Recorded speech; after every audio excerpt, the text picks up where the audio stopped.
PJ ബിൽഡേഴ്സിൻ്റെ രണ്ടാമത്തെ എപ്പിസോഡിലേക്ക് സ്വാഗതം. ഒന്നാമത്തെ എപ്പിസോഡ് കാണാത്തവർ അത് കണ്ടതിന് ശേഷം ഇത് കാണാൻ ശ്രമിക്കുക. ഈ വീഡിയോയിലൂടെ ഒരു ഹൗസിൻ്റെ ഫുൾ വർക്ക്, അതായത് ഫൗണ്ടേഷൻ മുതൽ ഫിനിഷിംഗ് വരെ പല എപ്പിസോഡുകളിലായി നിങ്ങളിലേക്ക് എത്തിക്കുന്നതായിരിക്കും. ഇനി നമുക്ക് സൈറ്റിലേക്ക് പോകാം. കഴിഞ്ഞ വീഡിയോയിൽ ഫൗണ്ടേഷൻ്റെ എർത്ത് വർക്കാണ് നമ്മൾ കണ്ടത്. ഇവിടെ എർത്ത് വർക്ക് കഴിഞ്ഞ് ഒരു ലെയർ PCs ചെയ്ത് ഫൂട്ടിംഗ് കോൺക്രീറ്റ് കഴിഞ്ഞ് പ്ലിന്ത് ബീം ചെയ്യുന്നതിന് വേണ്ടിയുള്ള കോളമാണ് ഇവിടെ ചെയ്ത് നിർത്തിയിരിക്കുന്നത്.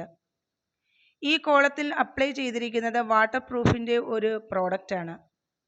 വാട്ടർ പ്രൂഫ് ചെയ്യാനുള്ള കാരണമെന്ന് പറയുന്നത്, നമ്മൾ ചില വീടുകളിൽ കാണാറുള്ളത് പോലെ 4-5 വർഷങ്ങളൊക്കെ കഴിയുമ്പോൾ പ്ലാസ്റ്ററിങ്ങിൽ ഒരു ലെയർ ഇളകിപ്പോകുന്നത് കാണാറുണ്ട്. അതില്ലാതാക്കാനാണ് കോളവും ബീമും വാട്ടർ പ്രൂഫ് ചെയ്യുന്നത്.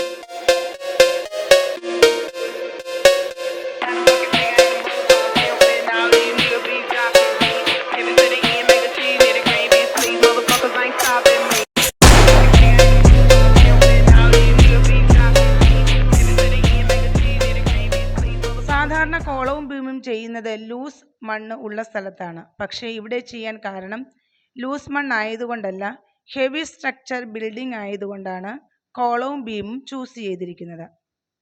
ഞങ്ങളുടെ കൺസ്ട്രക്ഷൻ്റെ എല്ലാ വീഡിയോയും കാണാൻ ശ്രമിക്കുക. ഇഷ്ടപ്പെട്ടെങ്കിൽ ലൈക്ക് ചെയ്യുക, സപ്പോർട്ട് ചെയ്യുക. ഞങ്ങളുടെ ചാനൽ ആദ്യമായിട്ടാണ് കാണുന്നതെങ്കിൽ സബ്സ്ക്രൈബ് ചെയ്യാൻ മറക്കല്ലേ. താങ്ക്